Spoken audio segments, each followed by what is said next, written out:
할렐루야, 반갑습니다. 오늘 새해 첫 주일 예배를 마치고 설교, 주일 설교 외전으로 우리 함께 모였습니다. 바로 오늘 설교는 성령으로 시작하라 이런 제목의 말씀을 나눴는데, 이 설교를 준비하면서 또 설교 후에 또 함께 연결된 또 외전으로 같이 나누고자 합니다. 오늘 필요한 모든 것들 함께 나눌 때 또 귀한 은혜의 시간이 되시길 부탁드립니다. 오늘 이제 처음에 설교 외전으로 같이 나눴던 말씀을 나누고 싶었던 것은 바로 그리스도인에 대해서 말씀을 드렸거든요. 그리스도는 성령으로 시작하는 자들이다 이렇게 말씀드렸는데, 또 오늘 우리가 이번도 성령으로 시작하고 또 설교 외전도 성령으로 시작했으면 좋겠습니다. 그래서 성령으로 모든 것이 잘 맞춰지는 좋은 계기가 됐으면 좋겠습니다. 할렐루야. 어쨌든 정말 올 한 해 설교 외전을 통해서 성령에 대해서 깊이 나누는 좋은 계기가 됐으면 좋겠고요. 또 설교 시간은 짧지만 설교 외전은 조금 길 겁니다. 한 40분, 50분 이렇게 될 것 같거든요. 또 설교보다는 좀 긴데 설교를 더 심화시키고 설교에 대해서 좀 더 깊이 나누고 설교의 그 뒤 배경되는 내용들을 함께 나누는 데 가장 큰 의의를 두고 있습니다. 그러므로 말미암아 우리가 성경을 통해서 새롭게 그 중심을 다지는 좋은 계기가 되시기를 부탁드립니다. 그래서 더 은혜 받을 수 있는 계기를 우리가 만드시기를 부탁드립니다.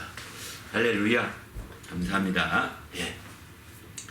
이번 설교 함께 예배를 통해 설교를 나누면서 설교를 들으면서 설교를 통해서 또 궁금한 거 있으면 먼저 질문 받는 시간 갖겠습니다. 그 말씀하신 것 중에 주님께서 성령을 어떻게 대하셨는지 좀 더 알고 싶은데요. 예수님은 성령을 굉장히 존중히 여기셨어요.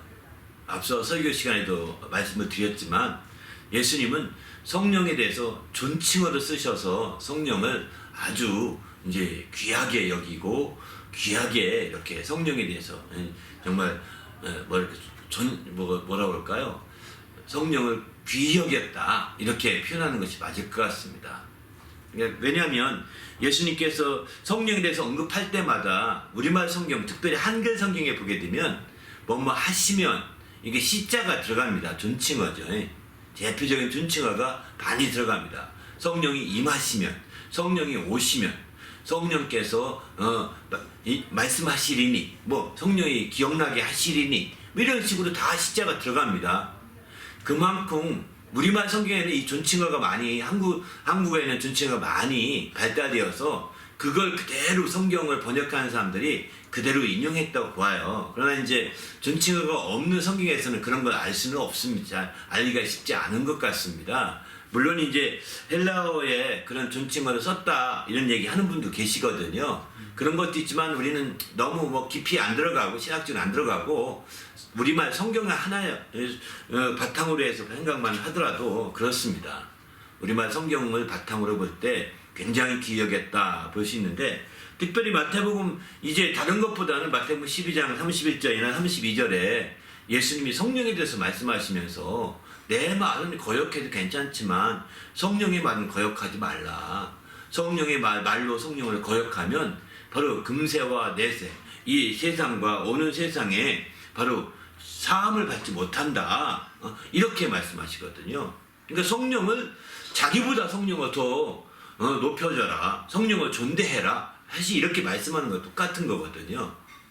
그 앞서 31절에도 이렇게 말씀하죠. 내가 너에게 이르노니 사람에 대해서 모든 죄와 모독은 다 사심을 얻지만 성령을 모독하지 말라. 성령을 모독하는 것은 사심을 얻지 못한다. 이렇게 말씀하세요. 그러니까 나는 괜찮은데 성령은 모독해서는 안 된다. 이렇게 말씀하시는 거랑 똑같은 표현이거든요.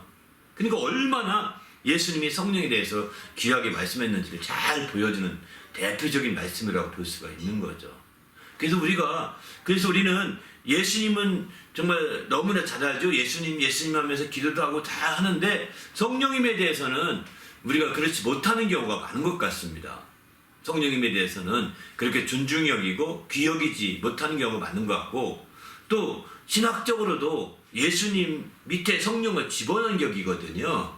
왜 그러냐면 예수님이 초대교회 당시에 복음을 증거하기 토대를 마련하고 성령 역사가 필요했지만 이제 초대교회에는 성령이 모든 역사와 은사가 다 종료됐다 이렇게 말하거든요. 신학적으로 많은 대부분의 많은 사람들이 신학자들이 그것을 정말 정설로 더 취급을 합니다.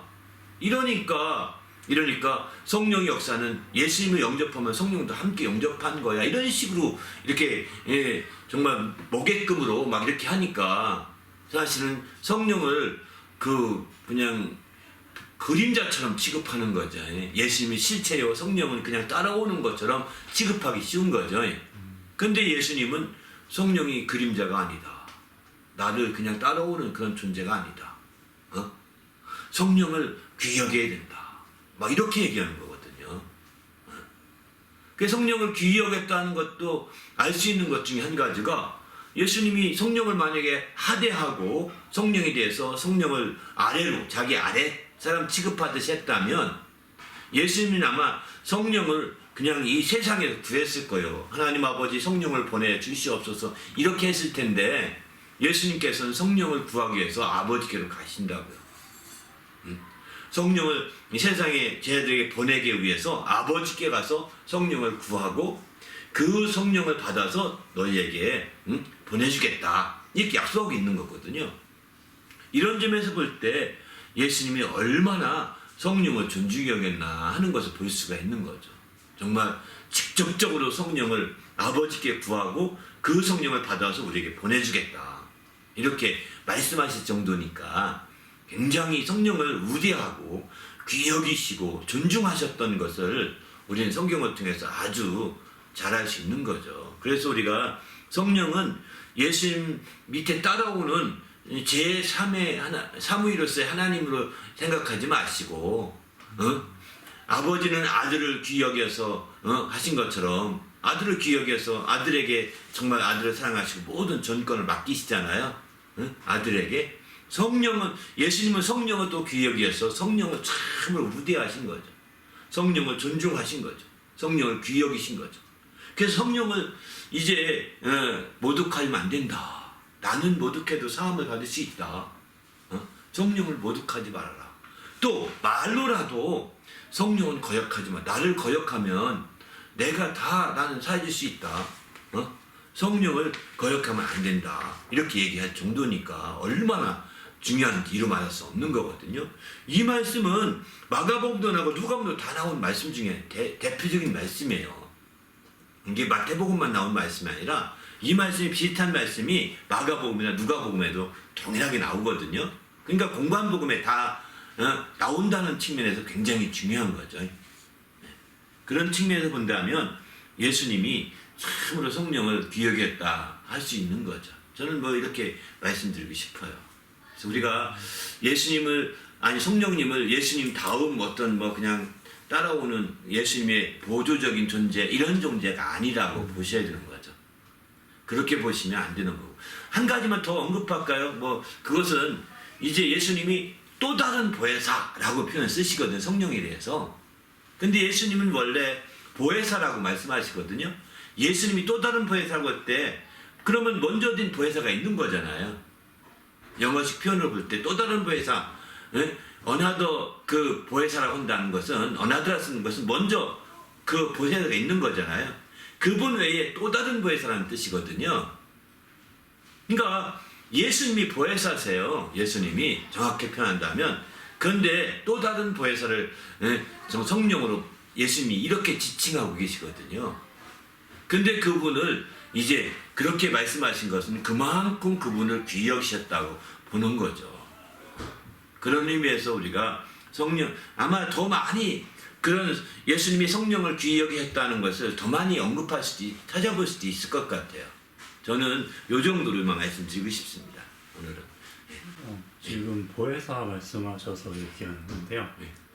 보혜사가 뭔지 한 번 더 얘기해 주시면 좋을 것 같고요. 그리고 성령의 말에 거역한다는 게 보혜사라고 했을 때 성령은 예수님이 하신 말씀을 기억나게 하시는 건데 그러면 예수님의 말씀을 거역했다 약간 이렇게 애매하게 돼서 네. 어떻게 되는 건지 그러니까 한번 설명해 주세요. 성령은 이제 보혜사라고 한다면 영어로 표현한다면 위로자 또는 변호자 혹은 뭐 이렇게 그런 뜻이에요. 보혜사라는 뜻 자체가.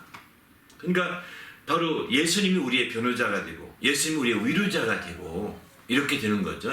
근데 성령이 바로 이렇게 위로해 주시고 변호해 주시고 이런 분이시라는 거죠. 그런 의미에서 또 다른 보혜사라고 표현하는 편인데 바로 이제 그래서 우리에게는 그 성령님의 역사가 있으시면 또 다른 보혜사니까 예수님의 위로를 받고 예수님의 변호를 받는 건 말할 것도 없고 성령까지 함께 역사하시면 이루 말할 수 없는 거죠. 또 다른 변호사니까 또 다른 위로자가 되니까 정말 더 우리에게는 신앙생활이 더 원활할 수 있는 거죠. 마치 한 명의 변호사로 되면 좋겠어요? 아니면 두 명이면 좋겠어요? 더 좋잖아요? 두 명이면 그렇잖아요? 그런 격으로 봐도 될 것 같습니다.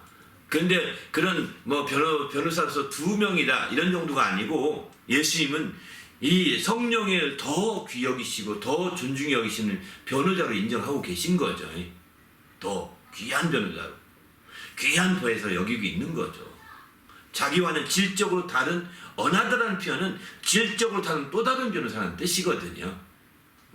그런 의미에서 볼 때 이제 성령이 역사가 얼마나 중요한지를 예수님의 그런 표현을 통해서도 우리가 알 수가 있는 거고요.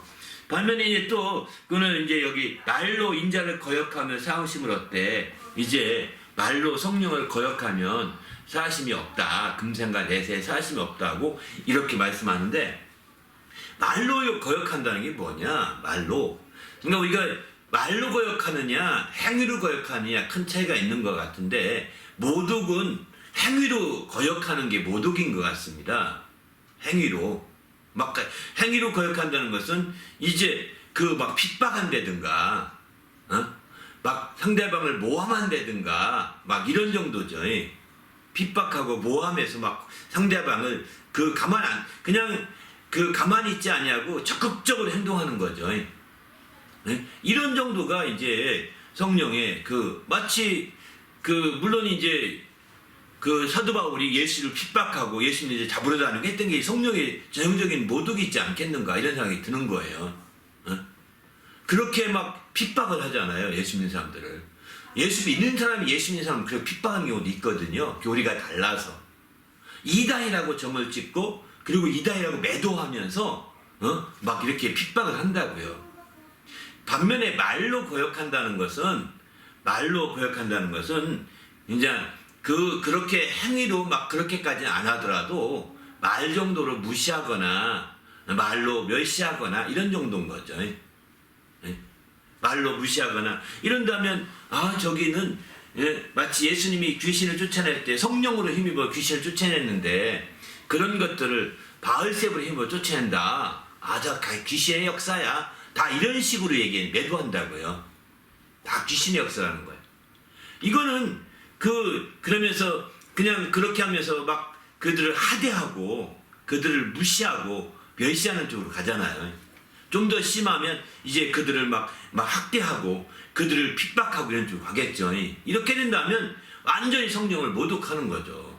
성령 역사를 전혀 인정하지 않으니까. 그러나 말로 이제 그런 정도 할 때는 이제 그 성령 역사를 성령 역사일 수 있는데 그 속에서 그렇게 말함으로 말미암아 성령의 역사를 거역하고 있는 거죠. 그래서 어떻게 하면 그럼 이렇게 거역하지 않을 수 있느냐? 우리가 100% 모를 수 있다라고 하는 생각을 할 필요가 있습니다.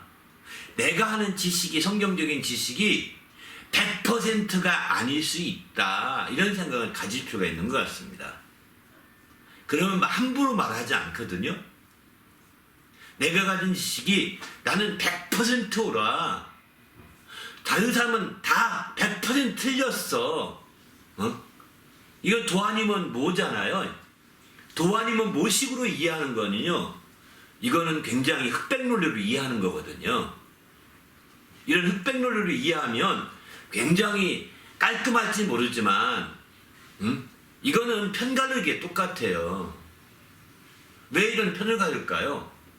반이라도 자기 쪽으로 오게 하려는 거거든요. 반이라도. 정치에서 이런 편가름을 많이 하잖아요. 프레임을 씌워가지고. 응? 반쪽이라도 자기 쪽으로 끌고 오려고 그러는 거예요. 응? 반쪽이라도. 왜? 확실하게 편을 가르면 이건 이단이야. 반쪽이라도 끌고 올 수 있거든요. 자기 편인 사람은 똘똘 뭉치게 할 수 있거든요. 이게요, 전형적으로 이거는 하나님 말씀을 거역하고 또 더 나가면 성령을 모독하시는 행위예요. 그럴 가능성도 있어요. 충분히. 왜? 성령의 역사가 내가 알고 있는 것 이상으로 역사할 수도 있는데, 내가 알고 있는 것 가지고서 완전히 재단해버리면, 그게 100번이 나는 맞고 다 틀리다고 말해버리면 어떻게 될까요? 심각한 오류가 생길 수도 있거든. 내가 만약에 조금 틀리면 어떡하겠어요. 그저 난 말빨이 세서 막 세게 말해서 따라오게 했는데 그들은 어떡하냐고요. 그래서 세상의 정치 논리로 그렇게 흑백 논리로 만들어가면, 뭐 아니면 도형식으로 만들어가면 혼란을 가져올 가능성이 큽니다. 그럴 때는 나도 잘 모를 수도 있다 한다면, 조금이라도 인정한다면 반대적인 얘기도 합니다. 이렇게 언질해 줄 필요도 있는 거거든요. 근데 저는 아직 그 경험이 안 돼서 신뢰하지 못하겠습니다. 이렇게 말하면 얼마나 좋습니까?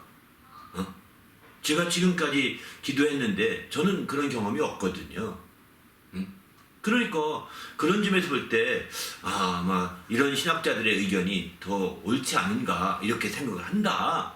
이런 정도는 얼마나 피력할 수 있고 또 얘기할 수 있다고 생각을 합니다. 그런데 아니 그 신학자 얘기가 전부 맞는 것이 아닐 수도 있는데 그 신학자 얘기에 맹종하듯이 한다면 심각한 거예요.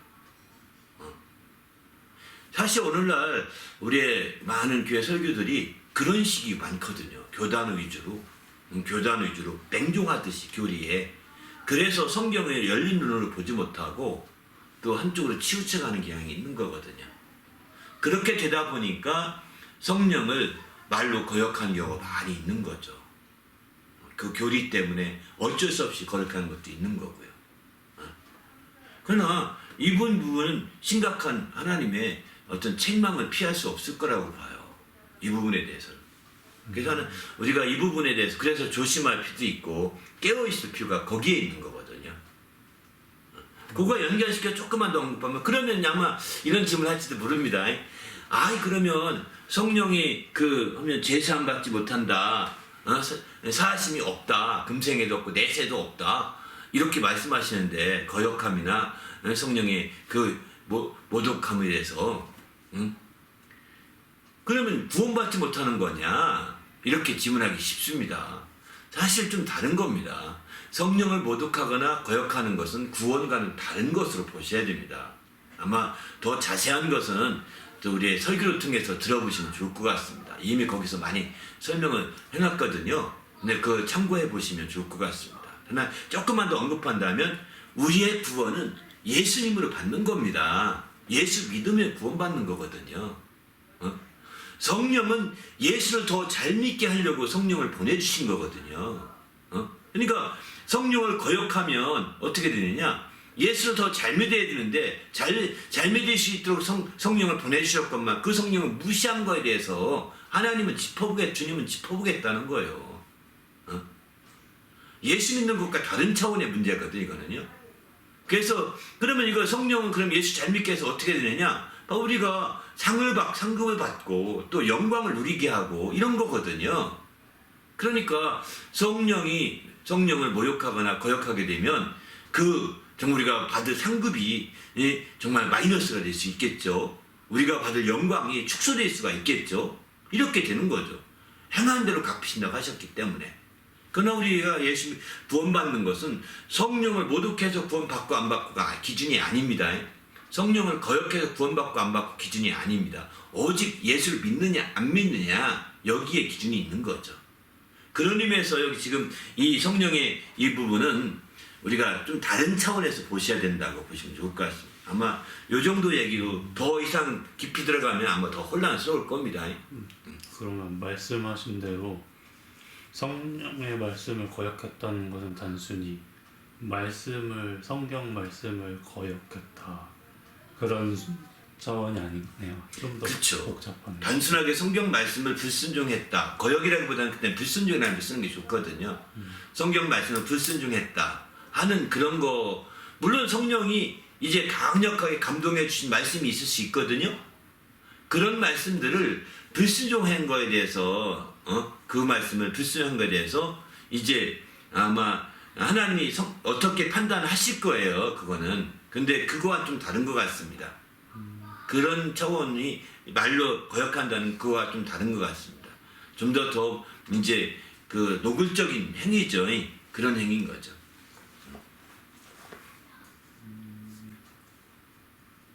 혹시 그러시면 아까 말씀 설교하시면서 설교 중에 새롭게 깨달으신 말씀이 있으셨나요? 이번에도? 오늘 또 이제 저는 이 설교하면서 이 설교도 이제 뭐 2주 전에 설교도 준비했었던 설교인데 오늘 이제 설교 중에 막 하나님이 기억나게 해주신 말씀이 있었어요. 그 말씀은 몇 구절 뭐 히브리서 10장 20절 말씀이 지금은 가장 생각이 나고 또 설교 들어오기 전에 하나님께서 깨닫게 해주신 말씀이 있었었는데 이제 마태복음 5장 들어오기 전에 막 기도하는데 이제 결론 부분에서 로마서 8장 5절에서부터 7절 말씀이 갑자기 이렇게 생각이 나더라고요. 그래서 그 말씀 하나님이 기억나게 해주셔서 성령이 기억나게 해주셔서 함께 결론으로 이렇게 좀 말씀을 그 말씀으로 결론 내렸거든요.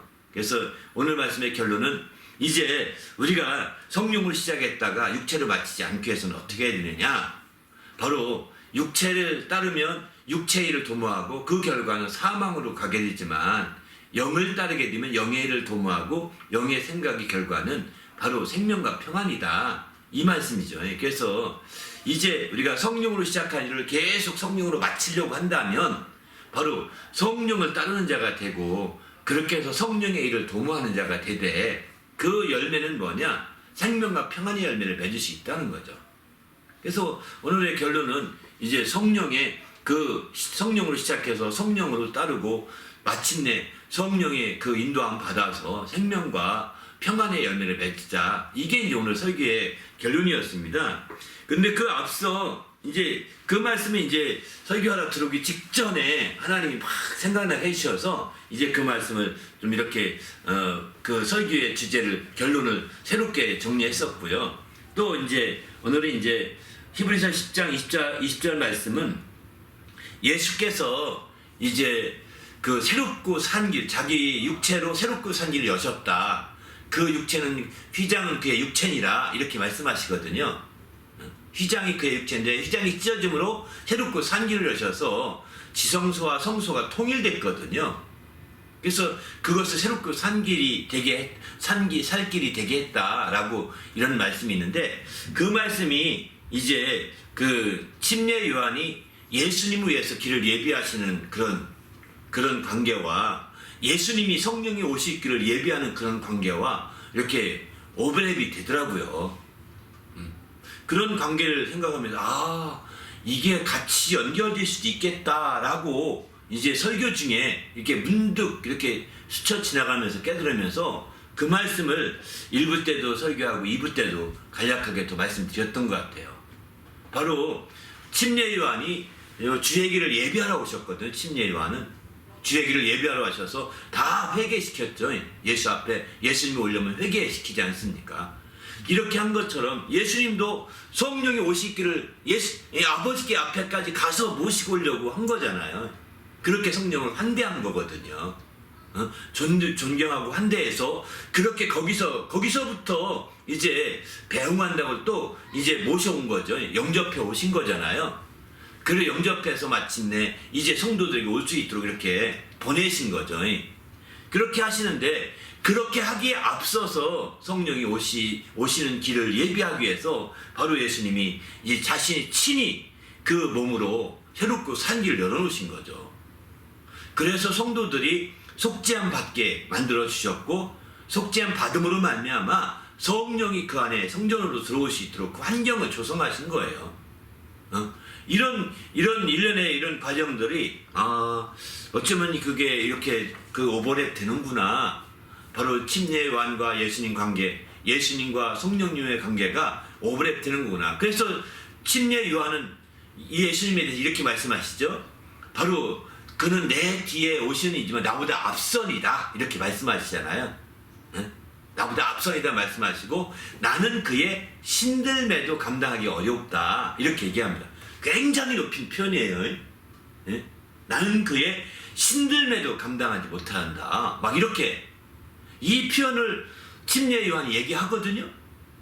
저도 이 말씀을 더 나누고 싶었는데 시간이 없어서 못 얘기했던 말씀을 좀 추가해서 말씀드리면 그렇다고요. 그런데 예수님은 성령에 대해서 어떻게 말씀하셨죠? 성령은 나는 말로 거역해야 되지만 성령을 거역하면 안 돼. 그만큼 성령은 위대하신 거죠. 바로 침례 요한이 예수님을 위대한 것, 존대하신 것처럼 바로 예수님이 성령을 그렇게 존대하신 거죠. 그 성령을 뭐 하시면 시제를 다 붙이고 우리 한국말 성경에서 그렇게 표현하는 것도 그런 배경에서 나온 거거든요.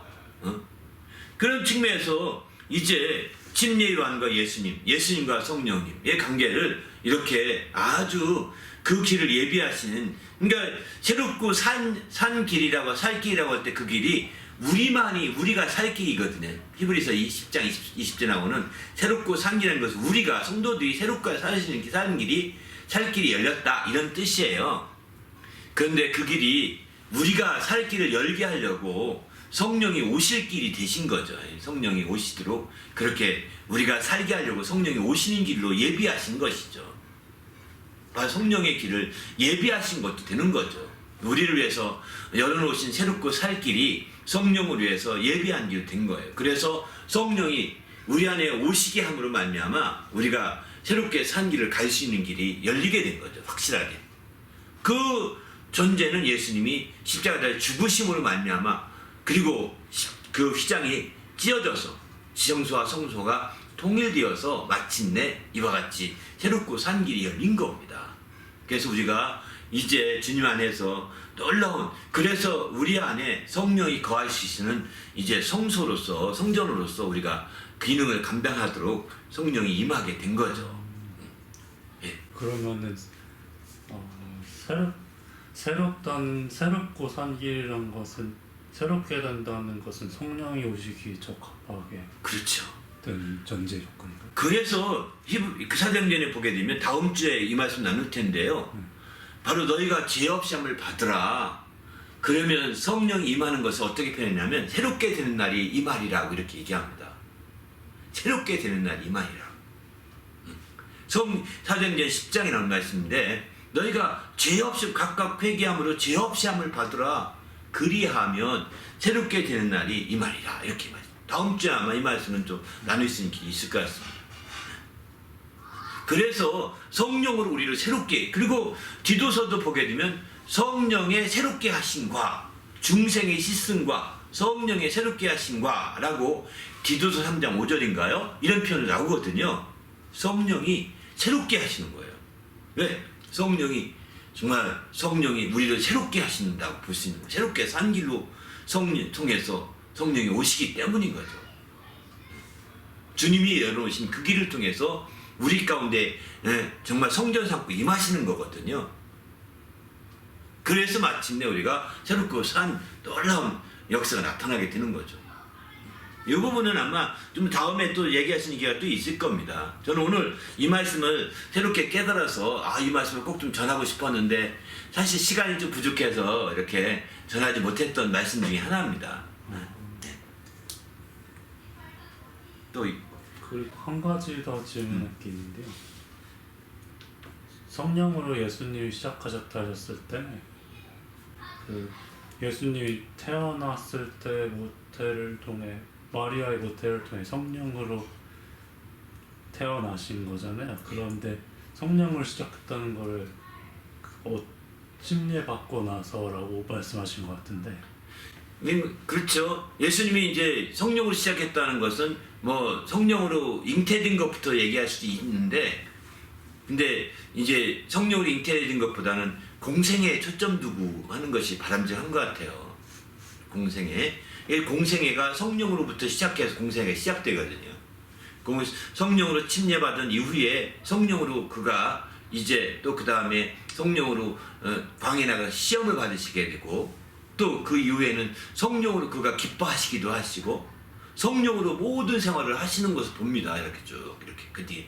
그러나 그 전에는 성령으로 잉태하셨지만 그 전에는 성령으로 어떻게 역사했는지에 대해서는 사실은 성경에 잘 깊이 있게 조명이 안 돼 있습니다.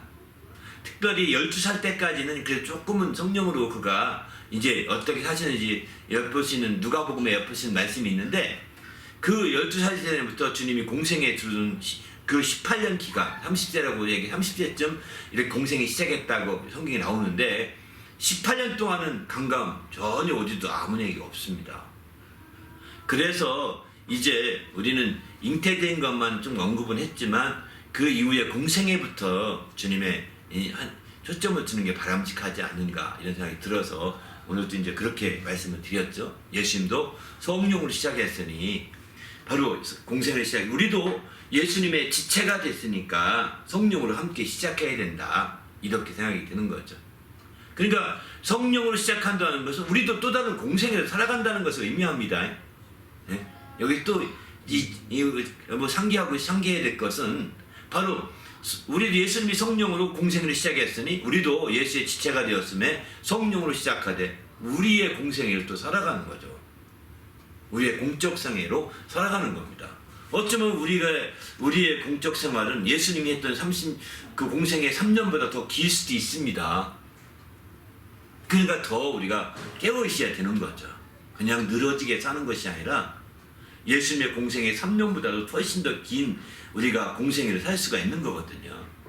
그래서 우리가 이런 성령으로 시작한다는 것이 굉장히 중요한 거라고 생각합니다.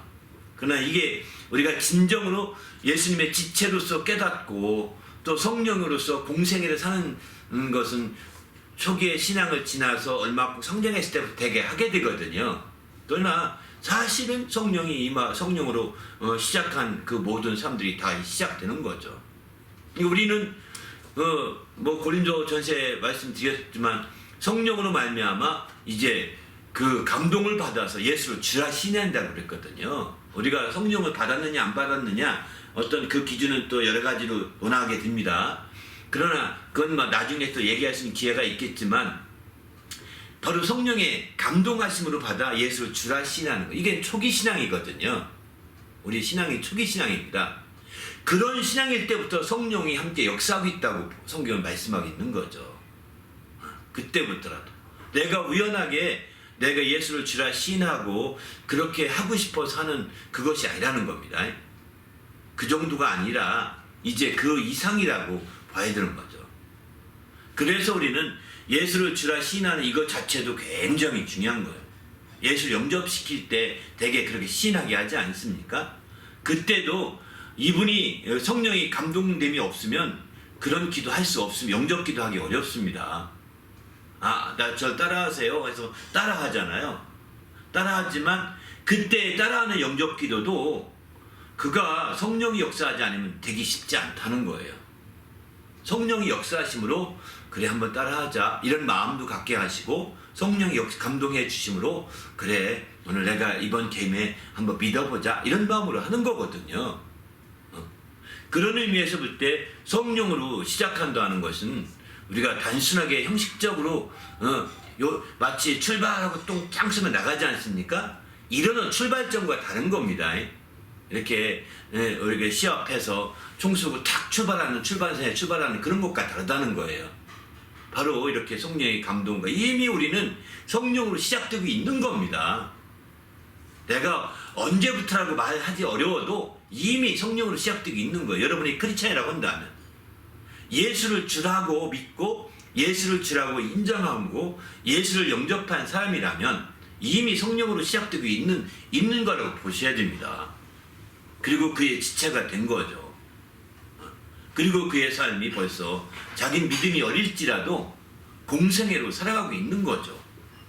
이런 의미에서 아주 중요한 그런 이제 신앙생활임을 오늘 말씀을 통해서 우리가 이해할 필요가 있는 것 같아요. 성령으로 시작한다는 개념은. 그냥 그러나 디테일하게 언제부터입니까? 마치 구원의 날짜를 얘기하는 구원파들처럼 이렇게 말하기는 어려운 겁니다. 그게 중요한 건 아니거든요. 사람들은 성령으로 시작한다니까 나는 미치부터 성령으로 시작해서 이렇게 붙이지 알기 원할지 몰라요. 나는 구원이 며칠 날 언제 받았어 이렇게 알아야 된대요. 구원파에서는. 네? 근데 그렇게 말하니까 더 구원에 매이는 거예요. 그리고 그렇게 알게 된 사람들은 날짜를 정확히 명확히 아는 사람들은 너무 지나친 우월감에 빠져가지고 이제는 죄를 져도 된다는 거예요. 지혜가 아닙니다. 그렇게 알 수도 있지만 모를 수도 있는 거예요. 이 시점에 대해서는 우리가 명확하게 A다 B다 C다 이렇게 하는 게 아니에요. 성경에도 시점에 대해서는 그런 것 같아요. 이스라엘 나라를 회복하시면 이때입니까? 라고 시점을 묻잖아요. 그러나 때와 시기는 다 아버지께 있다 이렇게 말하시거든요. 인자도 모르고 천사도 모르고 오직 아버지만 아신다. 사도행전의 1장 6절이야 말씀하고 있지 않습니까? 이처럼 때와 시기 시작하다 보니까 때를 말하는데 그 때를 오해해서는 안 된다는 거예요. 이미 벌써 성령으로 시작되고 있는 겁니다. 이미. 이렇게 이해해야 무난하지. 그렇지 않고 어떤 특정한 어떤 시점 2026년 뭐 1월 1일 오후 2시에 나 그때부터 시작하노라. 참 좋죠. 그 이전부터 되고 있었습니다. 결심이 그때 했다는 뜻인지 모르겠지만 그거 시점 중요하지 않습니다. 그렇게 시작되어 사는 삶이 중요한 거지 시점이 중요하지 않다는 거. 이제 잘못하면 또 그렇게 자꾸 오리엔트돼서 자꾸 그쪽으로 막 파고 들어갑니다. 그게 이제 그걸 악용한 것이 구원파들이래요. 구원의 확신을 악용한 거죠. 그래서 구원받은 날짜를 정확히 안다. 모르면 구원받는 게 아니다. 이렇게 말하니까 애매모호한 구원이 어딨냐. 이렇게 말하니까 용기가 없는 사람들은 이제 날짜를 정하기 못하거든요. 또 마음에 용기가 좀 있는 사람들은 난 언제로 할까? 난 이때로 해야 되겠다. 탁 얘기하면 당신 믿음 좋소. 막 거기서 인정한다고요. 어떤 이유요? 난 뭐 이 말씀 저 말씀 이렇게 해서 볼 때 난 이때 구원받은 게 분명하. 이렇게 그거는 그 사람이 용기가 있고 또 논리가 있어서 그렇게 말할지 모르겠지만 그거 아닙니다. 그 날짜 성경은 날짜 이날이 저 날짜보다 중히 여기는 것은 지혜가 아니라고 했어요. 날짜가 중요한 게 아닙니다. 그런 의미에서 우리가 성탄절이 언제냐 또 뭐가 언제냐 말짜가 나 맞냐 안 맞냐 이런 논리로 싸우는 것은 지혜가 아닙니다. 우리는 기념할 뿐인 거예요. 네? 그 날짜 가지고 이거는 이단들이야 그렇게 주장하는 이단이 이렇게 매도하고 하는 것도 다 허망한 일입니다. 그 날짜가 언제든 우리는 상관없어요. 주님이 오신 건 사실이고 또 이제 주님이 언제 오실 날짜 우리는 중요하지 않아요. 주님이 오늘 오셔도 난 환영할 뿐인 겁니다. 지금 오셔도 환영할 뿐인 거예요. 우리가 어리석게 너무 날짜 시간 막 하면서 그런 식으로 해서 이단들은요 그런 식으로 왜곡시켜 갑니다. 그걸 픽싱함으로. 왜 그걸 그걸 딱 고정시키면 반 딱 갈라지거든요. 반이 갈라집니다. 그걸 고정하면. 그럼 반쪽이라도 얻어갈 수 있는 거예요. 반쪽이라. 이것도 다 편가르기예요. 흑백 논리예요. 흑백 논리라니까요. 편가르기. 이 사단의 괴계예요. 다 정치에서 그렇게 악용하잖아요. 편가르기. 사단의 괴계에 빠지면 안 되는 거죠. 정치적 논리랑 비슷한 거예요. 다 이게. 너무 학대리네요. 아무튼 주님 안에서 정말 이 성령으로 시작하시길 바랍니다. 할렐루야. 예. 그럼 적용할 점에 있어서 모태신앙 부모님 따라서 믿기 시작한 사람들 약간 그 사람들에 대해서 어떻게 조언하시나요? 그 사실 모태 신앙 사람들이 우리 우스갯소리로 했잖아요. 모태 신앙이라고 하는 거 못하는 신앙이다. 애매모호한 신앙으로 간다는 거예요. 모태 신앙이라. 모태는 모태 신앙이라는 거예요. 못한다는 신앙이라는 거예요. 정신 차려야 됩니다. 이런 경험이 어느 시점에 있는지 모르지만 그것을 되짚어보고 내가 언제 그런 경험을 했고 그것이 나에게 어떤 영향을 끼쳤고 그것이 나에게 어떤 자극을 주었고 그게 어떤 이것을 한번 깊이 있게 스스로를 냉철하게 비춰볼 필요가 있는 거예요. 그렇게 스스로의 신앙을 냉철하게 비춰보지 않고 그냥 등짐을 내서 믿어가다 보면 나중에 그것마저도 놓쳐버리게 돼요. 그것마저도. 그렇게 되니까 나중에 뜨뜻미지근한 시간이 드는 거죠. 그냥 나는 다 믿었다고 생각하는데 나중에 보니까 하나도 적용될 게 없네. 하나도 내게 체험된 게 없네. 이렇게 생각할 수 있다니까요. 그러면 심각한 혼돈에 빠지죠. 그래서 모태 신앙인들이 이제 많은 경우가 믿음을 버리는 경우가 있습니다. 믿음을 저버리고 이제 한없이 방황하게 되죠. 언젠가 돌아올지는 모르겠죠. 그러나 중요한 것은 보통 세상에 살다가 돌아온 사람들은 이제 모든 감각이나 모든 것들이 세상에서 이렇게 다 성숙돼 있다가 그리고서 돌아오면서 거기서 새롭게 시작하는 교회생활, 신앙생활을 통해서 모든 게 새로운 경험이 되거든요. 모든 게 새로운 경험이 되다 보니까 다 새로워요. 그러다 보니까 더 확신을 많이 갖기 쉽죠. 네? 더 확신을 갖게 되는 겁니다. 누구보다도. 그런데 모태신앙은 그냥 다 그게 문화가 돼버린 거예요. 삶의 생활 속에 문화가 돼버린 거예요. 예배 드리는 거, 기도하는 거. 그냥 문화가, 기도하라면 못하지만 막 같이 기도할 때 기도도 잘해요. 혼자 기도시키면 못해. 예? 어떻게 막 떨고 해서 못합니다. 그러나 같이 기도 막 하면 기도 막 그냥 막 같이 해보던 버릇이 있으니까 기도가 되거든요. 그런 모든 것에서 자기를 냉철하게 비춰보아야 할 필요가 있어요. 그래서 내가 과연 성령을 체험했는가? 내가 성령을 체험해서 방언을 말한다고 하는데 어느 시점이었지? 그게 어떻게 된 거지? 뜯어볼 필요가 있는 것 같아요. 내가 기도 응답 받았는가? 내가 어떤 체험이 있는가? 그러면 기도 응답 받은 건 무엇이 있지? 어떤 때 어떻게 기도했는데 어떻게 응답됐지? 이렇게 뜯어보셔야 됩니다. 그리고 분명히 그 경험한 것이 있을 텐데 세월이 지나서 기억이 안 나는 것도 있을 거예요. 그래서 하나님 나에게 체험된 것을 기억나게 해주세요. 막 기도도 할 필요가 있죠.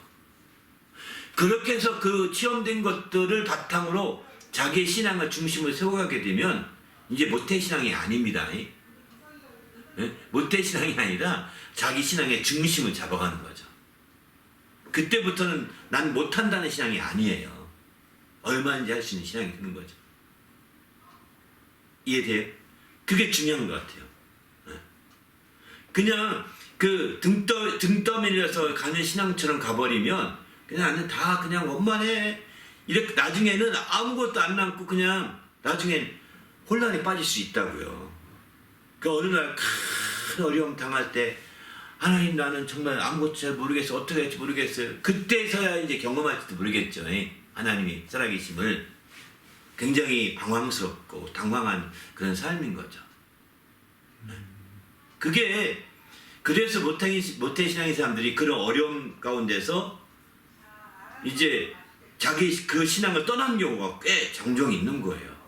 어릴 때부터 신앙생활 했던 사람들이. 자기 그 신앙, 그런 어려움을 겹칠 때 그걸 미처 신앙적으로 그걸 소화하지 못해서 신앙을 떠나버립니다. 그거 안타깝죠. 예수, 성령으로 시작한 그 신앙인데 그렇게 되니까. 자기 기초, 그러면 그는 아무것도 경험하지 않았느냐? 아닙니다. 그동안에 그가 분명히 경험했던 게 많을 것입니다. 성령의 역사를 경험했던 것이. 그런 것들 하나하나를 되짚어보면서 이게 성경적인지 아닌지, 이게 성경을 기초로 한 것인지 아닌지, 이거를 짚으면서 확신을 가져야 합니다. 이게 분명히 성경을 바탕을 두고 응답받은 거라고 한다면 이제 나를 누가 칼이 들어도 아니다, 나는 이게 이런 경험했는데 성경이 이렇게 해서 이게 경험된 거다. 우리 아빠 때문에 억지로 경험하거나 우리 엄마 때문에 억지로 경험한 것이 아니라 성경을 근거로 경험한 거다. 이렇게 이해할 필요가 있는 거죠. 그래야 흔들리지 않는 신앙이 될 수 있는 겁니다. 그렇게 해서 자기가 자기를 이렇게 세워가야 되는 거예요. 성경에 보면 성령으로 건축하고 이런 표현을 쓰거든요. 성령으로 자기를 건축하고 이런 야고보서인가요? 나오는 말씀인데 그게 바로 자기를 건축하는 거예요. 성령으로 자기를 건축해가는 거죠. 성령의 그 깨우침을 통해서 또 기억남을 통해서 이미 경험된 바들을 세워가는 겁니다. 세워가야 됩니다. 저절로 세워지지 않습니다. 그냥 설교만 듣고 있으면 세워진다면 아마 모태 신앙인 사람들은 굉장한 신앙인이 됐을 겁니다. 그런데 모태 신앙인들이 그렇지 못한 거예요. 바로 자기를 그렇게 구체화적으로 세우려고 하지 않았기 때문에 그냥 밀려가다가 어느 날 어려움 당했을 때 그걸 감당치 못해서 이제 세상 방식으로 하려고 하는 겁니다. 그니 얼마나 당황해요. 방황해 또 거기다가. 그냥 그 전에 불신자들은 처음부터 세상 방식으로 살았기 때문에 세상 방식으로 하면 그들은 너무나 익숙해서 당연한 거니까 당당한데 아니 신앙 안에서 신앙 방식으로 살다가 갑자기 세상 방식으로 바꿔가려니까 얼마나 힘들겠어요. 더 힘든 거예요. 그래서 신앙을 버리고 이제 이 사람은 더 술도 많이 먹고 이 사람은 더 악한 짓도 많이 하고 이 사람은 더 세상을 즐기려고 하고 그러는 거예요. 그러다가 진짜 극한에 보이지 않는 벽에 부딪혔을 때 다시 돌아오기도 하죠. 일부분은. 예? 그러나 그것은 죽음을 앞두고 돌아오든가 이렇게 돌아오기도 하는 거예요. 그러나 그것은 한계가 있는 거죠. 그 모태신앙 중에 한 분, 제가 아는 주기철 목사님 아드님이 계신데, 저는 그분의 간증을 직접 들었는데, 이제 그분이 그러시더라고요. 그분이 모태신앙이잖아요. 주기철 목사님 아들로. 모태신앙인데, 워낙 이제 주기철 목사님이 유명하니까, 저 주기철 목사님이 순교하신 이후에 어디 가서 주기철 목사님 아들이라고 말을 뻥끗도 못한대요. 자기는 그 아들임에도 불구하고 신앙에 그렇게 큰 확신과 열정과 열심이 없는데 일반 성도나 마찬가지인데 이 주기철 목사님 아들이니까 막 대단한 것 같이 이렇게 막 한다는 거예요. 그래서 그게 제일 어려워서 어느 날부터는 자기가 주기철 목사님 아들이라는 걸 숨기기 시작했다고 하더라고요. 숨기기 시작하면서 이제 그러다 보니까 자꾸 숨기니까 신앙생활도 이제 자꾸 자꾸 디프레스 되는 거죠. 예? 자꾸 마이너스로 자꾸 신앙도 깎여가는 겁니다. 그렇게 지내는 가운데 어느 날 심지어는 주일에도 주일 성수도 못하는 어느 날도 있었다고 하면서 그런 얘기도 하시더라고요. 그런데 어느 날 이제 그렇게 지내다가 그 여자친구를 만났는데 여자친구가 그렇게 신앙이 참 돈독했대요. 그러니까 이분이 신앙생활을 잘 안 하지만 안 한다는 거 알지만 이분이 그 모태신앙을 하면 성격은 온화하고 참 좋거든요. 일반적으로. 모난 부분이 적죠. 일반적으로. 왜? 악하게 살지 않았으니까요. 이분도 이제 그렇게 순하고 악하지 않고 이렇게 하니까 인격적으로는 굉장히 좋았으니까 그 여자는 신앙은 안 좋지만 이 사람과 결혼했다요. 그렇게 해서 했는데 이분 때문에 신앙이 회복된 거예요. 부인 때문에. 그렇게 해서 될 수도 있는 거예요. 그래서 신앙이 회복돼서 이제는 다니면서 내가 그렇지 못했던 걸 자기가 정말 회개하고 새롭게 하게 됐다고 부인 덕분에 그 간증을 하면서 그 뒤부터 이제 그 주기철 목사님 연극을 하거나 하는 데 있으면 쫓아가서 보는데 저희가 그런 연극 한번 준비할 때 그분이 오셔서 그런 얘기 해주시더라고요. 그러니까 모태신앙 대표적인 케이스죠. 그죠? 그러니까 마찬가지인 거죠. 그러니까 오히려 목사 아들이라는 것이 또는 때로는 그 좋은 분의 그 신앙인의 자녀라는 것이 부담스럽게 작용되기도 하거든요. 왜? 자기는 그분과 다르니까. 그분과 다른 신앙을 갖고 있고 또 그분보다 못한 신앙을 갖고 있는데 그분은 다른 사람들은 그분과 비슷하게 본다는 거예요. 그 아버지나 어머니의 신앙처럼 자기를. 그게 부담스럽다는 거예요. 그런데 자기는 지금 그것보다는 자기가 의심하는 것도 있고 또 세상에 공부하면서 의심하는 것도 많아지잖아요. 그죠? 그런 것도 있고 하니까 그런 식이 됐다 이런 얘기도 보면서 이제 우리가 생각이 들더라고요. 아무튼 주님 안에서 우리가 믿음으로 정말 시작하되 특별히 성령으로 시작하는 한 해가 되시길 바랍니다. 할렐루야. 성령으로 시작하셔서 성령으로 열매 맺는 귀한 한 해가 되기를 간절히 부탁드리며 오늘 여기서 마칠까 하는데 혹시 뭐 마지막으로 또 꼭 필요한 것이 있다면 앞으로 설교하시는 걸 통해서 삼위일체라고 할 때 그 성부, 성자, 성령의 관계를 더 알아갈 수 있는 그런 설교가 될 것인가요? 저도 이제 사실 그렇게 생각을 해서 이제 작년에는 성부 하나님에 대해서 얘기했고 재작년에는 이제 성자 예수님에 대해서 얘기했거든요. 설교를 그렇게 전체적으로 한 해 내내 큰 주제로 성경에 나온 예수 그리스도에 대해 쭉 2024년에 그렇게 말했고 그 내용 중심으로 증거했고 작년 2025년에는 성부 하나님, 아버지 하나님에 대해서 그렇게 자세하게 정말 성경에 언급된 말씀들을 중심으로 쭉 증거했죠. 올해는 삼위일체 중에 성령에 대해서는 꼭 한번 짚고 넘어가야 되겠다. 성령에 대해서 확실하게 짚고 넘어가고 싶은 마음이 있어서 성령에 대해서 올해는 정말 성령이라고 나온 부분의 말씀을 다 증거하고 싶은 거예요.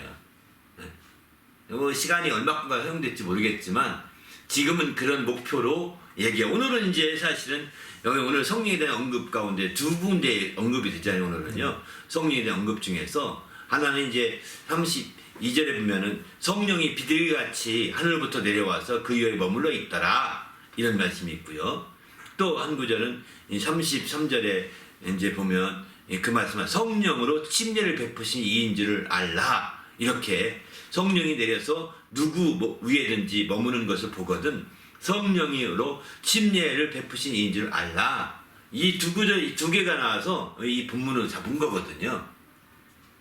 그래서 어느 쪽으로 집중할까 하다가 어쨌든 저는 이제 첫 주 설교니만큼 성령으로 시작하라 라고 이렇게 제목을 좀 잡게 된 거죠. 그러나 이제 여기서 초점을 두고 싶었던 것은 바로 성령으로 침례를 베푸는 이 부분에 대해서 아주 많이 강조하고 싶었습니다. 사실은 처음에 예수님이 성령으로 침례를 베푸시는 분이시구나. 이건 하나님 아버지께서 이렇게 침례 요한에게 계시한 내용이구나. 그러니까 누구인지는 몰라. 무특정 중에 다수인 중에서도 어떤 사람에게 성령이 임하여서 머물러 있으면 그가 성령으로 침례를 베푸는 자임을 알라. 이렇게 얘기하거든요. 근데 여기 누구 위에든지 이런 표현할 때 누구 위에 이게 복수가 아닙니다.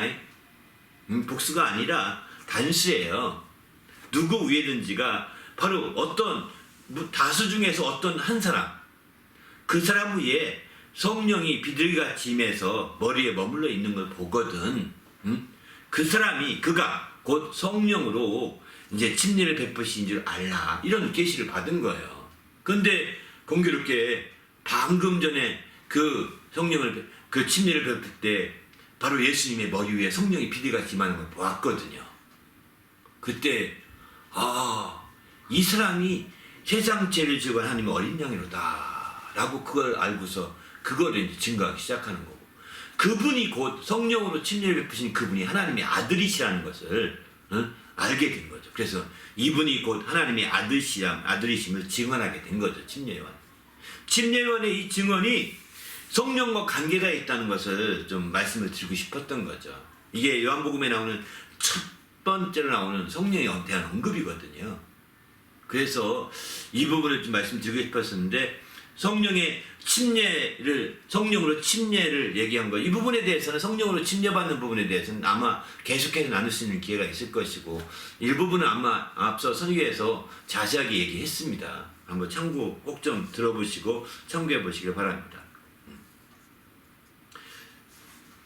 아무튼 주님 안에서 우리는 정말 성령으로 새롭게 시작하는 한 해가 되시길 부탁드립니다. 할렐루야. 그냥 우물하게 시작하자는 뜻이 아닙니다. 이 표현은 성령으로 감동받아서 시작하고 성령으로 감동받아서 진행시켜 나가고 성령으로 감동받아서 끝에 열매를 맺어가자는 것이죠.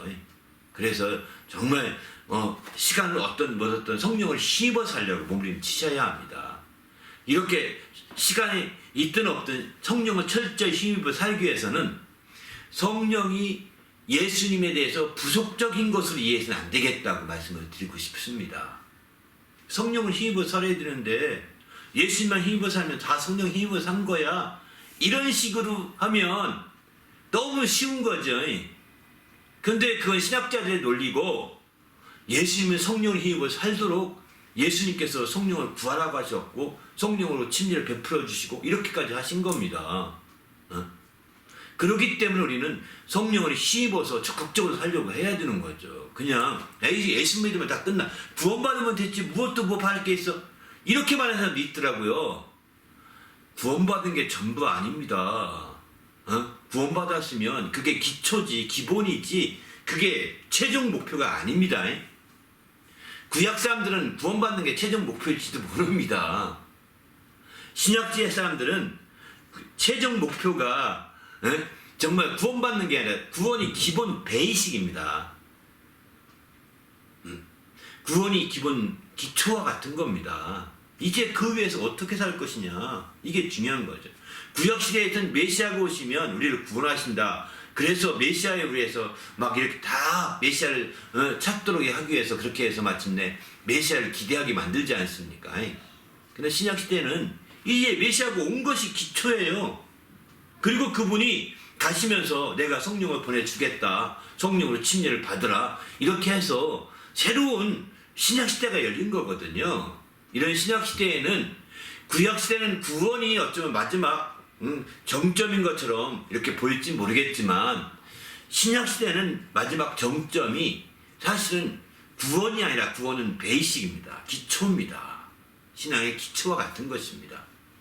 중요한 것은 이제 우리가 더 어떻게 성령의 인도함 받아서 더 우리가 더 하나님의 영광 가운데 들어가느냐 하는 것이죠. 굉장히 큰 차이가 있는 거예요. 그러니까 우리가 구약시대처럼 그냥 구원받은 걸 족하려고 한다면 성령을 딱 무시해야 될지 모릅니다. 구원은 받을 수 있을 것입니다. 예수 믿으니까.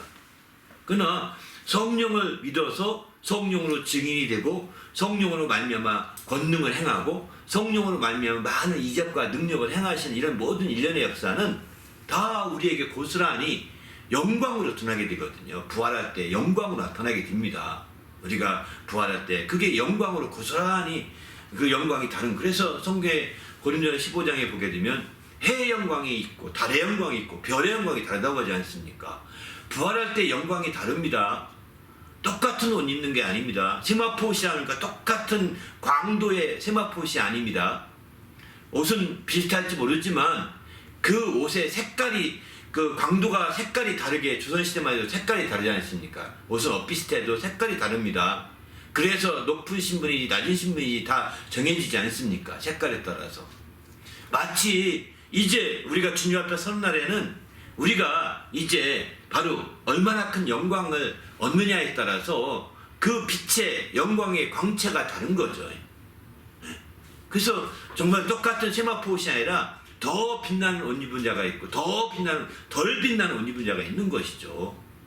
그건 뭘 의미하느냐? 지위가, 영적인 지위가 다르다는 겁니다.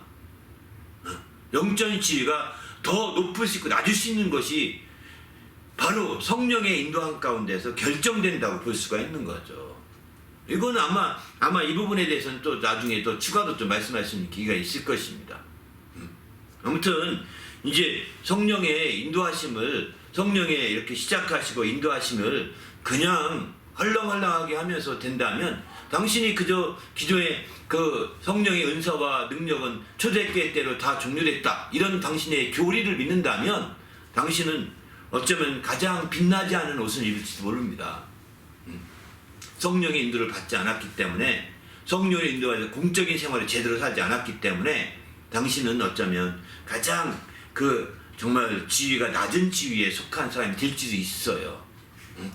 그러나 이제 정말 성령의 인도를 받고 성령으로 시작하고 성령의 인도를 받고 성령으로 결실하는 이런 삶이 되려면 성령이 초대교회로 정말 은사와 능력이 종료됐다는 교리는 내려놓으셔야 합니다.